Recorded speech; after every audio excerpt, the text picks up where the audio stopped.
Welcome to Indie Beacon Radio, where creative souls can find help in marketing their creations.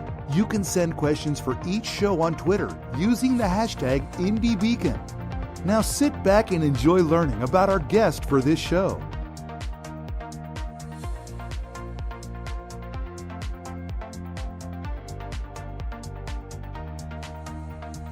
This is your host, b-alan-bourgeois, and I have michael-s-clifton with me. Welcome, Michael. How are you? Alan, how are you doing? I'm doing great, and I'm glad you're with us.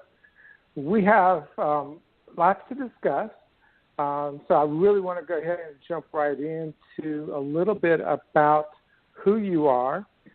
You used to be a teacher for a long time. I'm not going to say how many years because I don't want to age you. But you were a coach, you were an administrator, you did a lot of things. You currently live, of course, with your wife and your cat. What else do you want to share about who you are and why you chose to write? Well, as you indicate, I was in public education for many, many years, all at the same school, very unusual. And I've always been an avid reader.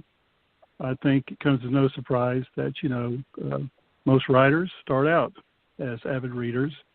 And one thing led to another. I started doing some short stories, joined some writers' organizations, and, got interested in it. And when I retired a year and a half ago, I started doing it full time, and it's been a blast. And you've actually been quite active in that aspect. You had your first novel, The Treasure Hunt, which we'll talk about later, but your newest one, The Janus Witch, which is also done very well with the Reader's Favorite Awards. You got Best Reader's Choice Award in July. This is an interesting story because the witch, and she is a witch, and she has quite an interesting background, ends up doing a time travel situation and has a certain blackout. And I'm not going to give out too much because I want you to actually talk more about it than me. So what, first off, started with such a time period moving into the present time? Why did you choose to do that?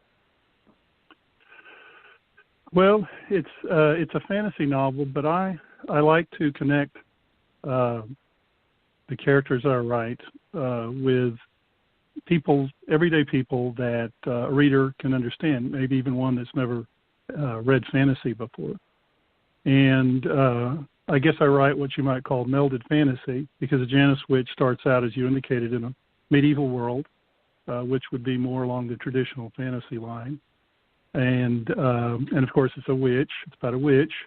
Which you would assume would be paranormal fantasy, and then they end up in the main body of the story is in modern day 21st century East Texas, which could be urban fantasy, and I like melding those all in together. It's kind of a challenge, but I think it's also interesting to take a character from a medieval setting, thrust them into a 21st century setting, empower them with magical powers that, of course, you don't obviously see normally in the 21st century, and see what happens. And it's a good story. And clearly the readers group definitely agrees with you on that. But I'm curious because it's fantasy. So, you get to play a lot with that. But they say that you should write something that you know, and clearly you don't know anything about the ancient history because you haven't lived it. You only know by what history books and philosophers and all those people said. So how did you get the inspiration to write the character at that period of time and things of that nature? Well, I've always been I've always been interested in the old nature-nurture, controversy or discussion about, well, if your parents were criminals or if they were bad people, does that mean their kids will be too? Or if you were raised, in a great environment, does that mean that the kids themselves end up being great as well. And again, I was in public education for many, many years, and I can tell you that that doesn't always work. It doesn't. That one size does not fit all.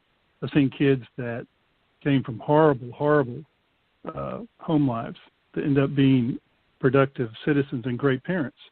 And I've seen kids that had every advantage with a jail cell with their name on it. And so the challenge, what I was interested in is taking a witch, belongs to a murderous coven, and had this person suffer an accident in which they lose complete memory loss of their previous life, fall in love with a kind and compassionate young man, happy life together until she starts to suffer flashbacks to, her previous life, and whether or not the love she has in her life now is capable of withstanding that.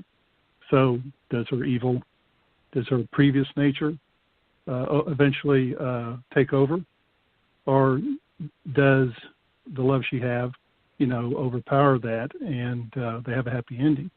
And of course, there's a conflict, in the story between the two. And I'd tell you the end, but you have to buy the Janus Witch to find it out. Which then brings up the next great question. Are you already working on a sequel? Well, this is kind of a standalone novel. There is one of the minor characters in it, Hank Harper, appears in my first novel, The Treasure Hunt Club. And he's kind of an arbiter of strange and mystic things. And he segues in both novels in a very important way, but that's the only connection. Each novel is standalone and different with, Hank Harper. It'd be kind of like Rod Serling, introducing different episodes of The Twilight Zone. Rod Serling is the narrator, but completely different than the one before it. And so are the books. And we won't get into the discussion of the second book quite yet. We'll let that one hang for the second half of the show. The aspect of writing such a conflicting story, and clearly also has some romance in it and stuff, with going through seeing all the different kids that you've taught and worked with, and the teachers and parents as well, did you pull any of those type of people into creating the characters, or is this completely different from any of those people you've met and known over the years? Well, that's kind of a yes and no. First of all, in case anyone's listening, no, I did not base any characters specifically on a person I personally knew down through the years. So no, I don't do that. But I've coached an administrator, and I've seen lots of things, lots of people come in contact with many different scenarios, and that does give you a pretty rich background in a whole bunch of different personalities and folks that, when you're creating a character, you can draw from, not specifically because you think of only this one person, but because of, maybe a number of people, or I should say, different categories that folks fall into. It's a, if you need raw material in terms of characters, when writing a novel, you could do a lot worse than being a public educator. Mm-hmm. The aspect of being an educator, are you going to pull any future stories from that experience, writing about young adults or any characters or a combination of characters that you might have met over the years? Or are you strictly going to go on the more fun-loving, such as the treasure hunt, or more fantasy style? Well, I actually have, I'm almost finished with a middle school novel, which right now I'm calling it Edison Jones and the Anti-Grav Elevator. And it's kind of fancied, after the old Tom Swift books. I don't know if you remember those. I read those when I was a kid. And I taught science for a long time. And one of the hooks you use as a teacher is you try to make science fun. And so in the Edison Jones book, what I try to do is write an interesting story, one that middle school students would like, but I also include actual science facts within the story so that when they're reading and hopefully enjoying it, they're actually learning things despite themselves. They don't even, without them even knowing it. And that's my hope, that it's a good story, but it's embedded with science facts that when they finish, they'll know a little bit more than they did before. And that's always a challenge, and definitely one worth doing. It'll be interesting to see how well that new story comes together. Do you have a working title for it? Right now, I'm going to call it Edison Jones and the Anti-Grav Elevator. And I may write, my plan right now is, it starts in 7th grade, and then I'll move to 8th grade and then 9th and just follow the characters up through, 1 grade through high school, maybe even through college.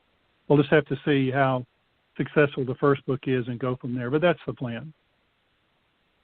Now, out of curiosity, being an educator, are you planning on doing any type of workbooks that can go with it to help improve reading for those that are currently in school at that age or grade level?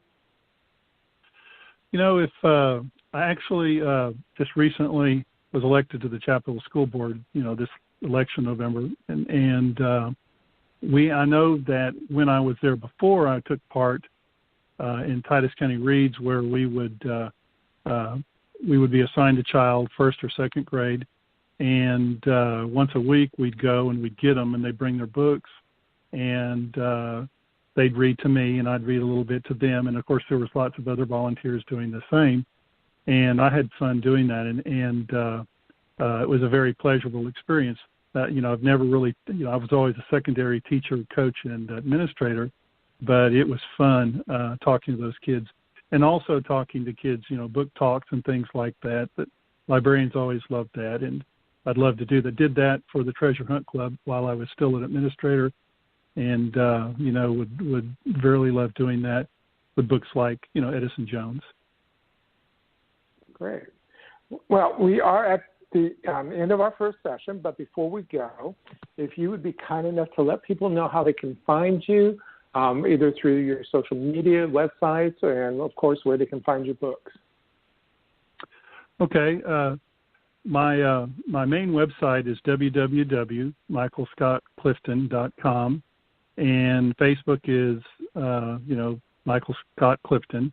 On my website at michael-scott-clifton.com, there's actually a link that you can go to that will take you to every digital platform that my books are on. Other than that, of course, it's on Amazon. It's both an ebook and a paperback, as well as Barnes & Noble. And I would like to point out that if you do a search for me, search under Michael Scott Clifton. Do not search Mike Clifton, or you will get 2 different people. Yeah. We definitely want to make sure people get the right stories, and that is the Janus Witch. And when we come back, we'll be talking about the Treasure Hunt Club in just a moment. We'll be right back. Headlines. Cryptocurrency vultures are circling around failing governments. Darknet predators are rushing to market with their newest digital product. They promise economic salvation, even as they coupon clips straight from your digital wallet. The newest techno-thriller installment from Brakefield and Berkey, The Enigma Source. Book 10 of the Enigma series continues the combat of cyber good guys versus cyber thugs set in today's digital landscape. A new online bookstore, IndieLector.store, is unlike any other. IndieLector.store offers great prices from top indie authors and supports authors at the same time by paying them more for their books. IndieLector.store has a readers club that gives you free books and special deals. Watch the IndieLector.store continue to grow before it opens in the fall of 2019 at IndieLector.store. Howdy, I'm John Cruder, the Midnight Marauder. I guess you might say that I'm a vigilante who rights the wrongs I see along my many travels to balance the scales of justice, especially those of the corrupt and murderous members of the Town Council of Bandera, Texas. You can follow my many adventures in a series of Midnight Marauder books written by Roy Clinton on Amazon.com and TopWesterns.com. Or, if you prefer, listen to my adventures in audiobook form by downloading them from Audible.com or iTunes. This is R. William James, the voice of the Midnight Marauder.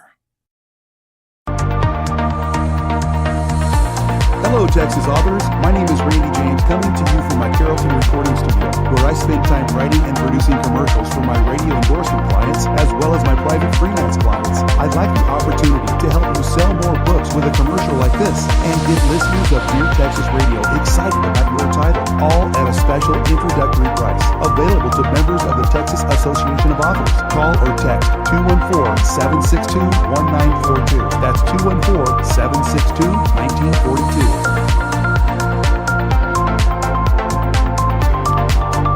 Have you ever thought what you would do if you had to put your life on hold to parent your parents? Charlotte Cannon has lived the journey caring for 3 parents with dementia, Alzheimer's, and Parkinson's. Her book, You Have to Laugh to Keep from Crying, How to Parent Your Parents, is a survival guide for adult children caring for aging seniors.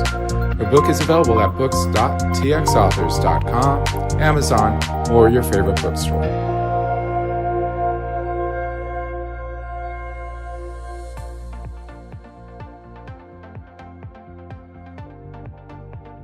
Welcome to Indie Beacon Radio, where creative souls can find help in marketing their creations. You can send questions for each show on Twitter using the hashtag IndieBeacon. Now sit back and enjoy learning about our guest for this show.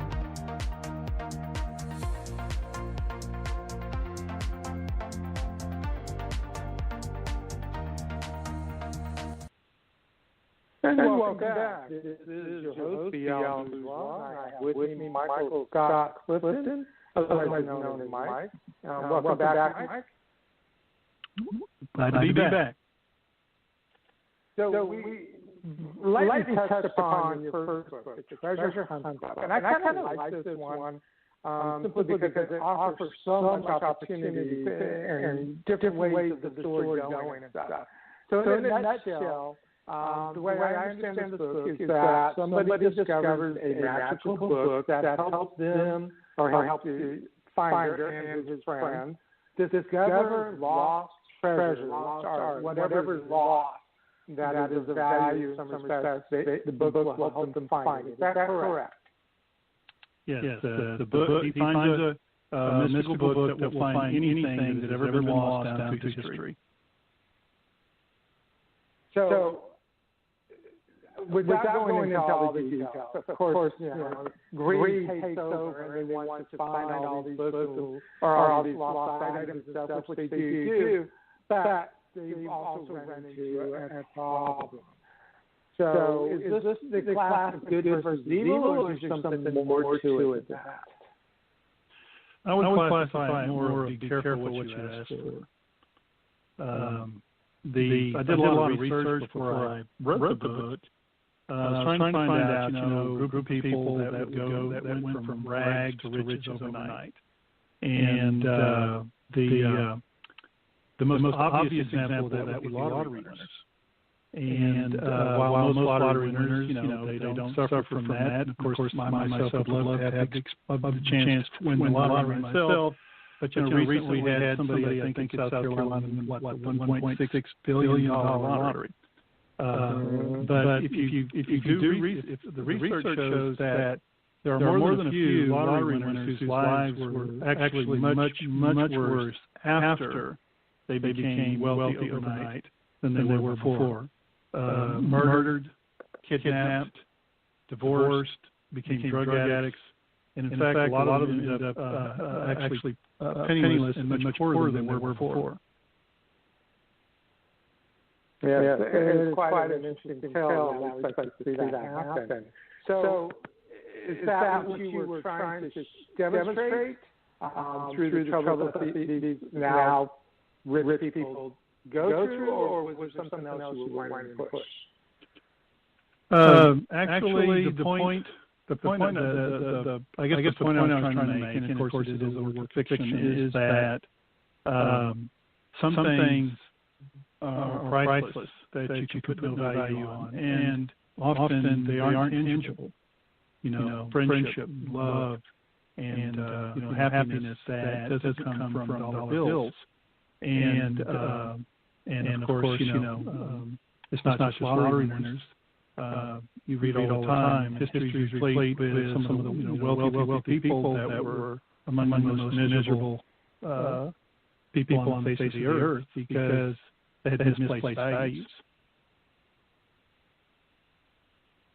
We've actually been, I won't go there. That's not to get politics in here. You mentioned that you also used this with kids, helping them better understand things and stuff. Help me understand a little more of how you actually use that in that context. Okay. Helping kids read. Is that what you were saying? Yeah. Middle school, even though I was in high school principal, and I also taught some high school classes, most of my career was spent in middle school, 6th, 7th, and 8th grade. And, you learn to read in elementary grades. You learn sophisticated reading, more sophisticated reading in the middle school grades. And by the time you're in high school, you're supposed to be able to be reading at a much higher competency level than you would in all the grades below that. And of course, the number one drawback, the number one problem of students that I had in junior high was their inability to read and their inability to be able to comprehend what they were reading. I've had kids that read like a poet, and by the time they finished reading, they knew no more about what they just read than what they had when they started. Now, I taught science, so we did a lot of hands-on activities, which we were able to get the point across a little bit easier when you do hands-on. But you can't always do hands-on. There's reading that has to take place. And like I said, one of the books that hopefully I'll write in the future, that is Jones, it teaches them science facts in a fun way without being in a classroom. And of course, we've always promoted reading. And when I was the principal, we don't have time. It would take days to go over all the programs, everything we tried, to try to help kids read and read at grade level. It's very exhausting, but it's also one of the most important things that we can impart to children is the ability not only to read, but to appreciate reading. Yeah, and we're seeing that more and more these days. When your middle school book is published and out there, do you have other story ideas lined up and ready to start working on? Along the middle school line or outside of that? Just in general. I've got a head full of ideas. Whether I live long enough to get them all in a book form remains to be seen. But yes, I do have some. I'm currently working on a book that I hope to be released in March 1st of next year, which title of it is Conquest of Vale. It's more of a traditional fantasy novel, although it flips from the Janus switch in that the character goes from modern 21st century to a medieval world. And so, kind of flip the script a little bit there. And that will be a book series of probably 4 more books. And then I've got an idea. The working title is called The January Man. And it's about a very suave, successful lawyer that is going to become the youngest lawyer in the history of the firm he belongs to. But he's taken a very cynical look toward love and doesn't believe in it. So he makes women fall in love with him, and he'll stay with one woman all year until the stroke of midnight at New Year's Eve, and then he basically drops her. and starts anew. And January 1st, hence the title of January Man. Kind of got a fantasy twist to it because he has the fairy godmother from hell, so to speak, that decides to teach him a lesson. And so that's the basic plot line so far. Sounds interesting. We only have a couple of minutes left. Any words of advice you have for somebody who wants to be a writer? I would definitely join Writers Organization. Texas Authors would be a good example. But there are a lot of local organizations around where I live. There's at least 3. And because you have lots of people that belong to those Writers Organizations that are successful published authors. And they have a lot of experience, and you can sort of take a shortcut toward learning things that might take you months, if not years, to learn on your own. Another very important thing that I've found is that once you get started, find a critique group. And if you don't have a thick skin, probably that won't. You probably shouldn't get into writing anyway. But a good critique group will make you a much better writer. And have fun. I mean, some writing can all be bestsellers. Can all be Stephen King's and David Baldacci's. But if it's something that you enjoy doing, why not be good at it? And do the best you can. So that's what I would say. Find a writers organization, become a part of it, and pick the brains of the people that belong to it, because they will help you immensely. And I have totally agree on that one. We're at the close of the show. You have a lot of great works that are out there currently and they're ready to come up. So please let people know where they can find you and how they can reach out to you. Okay, again, my website, www.michael-s-clifton.com, has a lot of information about me. It has a tab that you can contact me, but my email address is www.michael-scott. Well, it's Michael Scott. It's michael-s-clifton955 at gmail.com. Here's the website. michael-s-clifton955 at gmail.com. And again, my website, you can contact me from there as well. All right. Well, thank you very much for being with us. We look forward to seeing what your books are all about as they come out next year. You have a good night. Thank you, Alan. Do you love to read great new ebooks? Visit EBG247.com. Be the first to discover the next bestseller. At EBG247, we have the web's largest selection of great new book reads, from that amazing new fiction or nonfiction to horror, romance, and fantasy. We even have today's best children's books. That's EBG247.com. New books arrive daily, and all books start at just 99 cents. If you love to read, then you'll love EBG247.com. Low prices, large selection, and an easy-to-use website. It's all only at EBG247.com.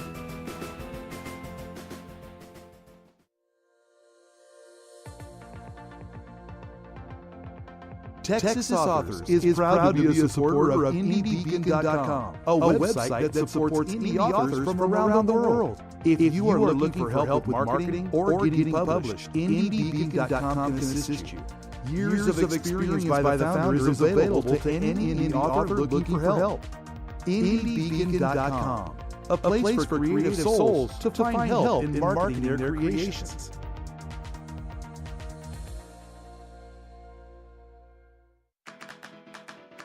Thank you for listening to Dear Texas Radio, where we encourage everyone to drop everything and read a great book by a Texas author. More information about this show or any of our shows from the past years can be found at radio.deartexas.info.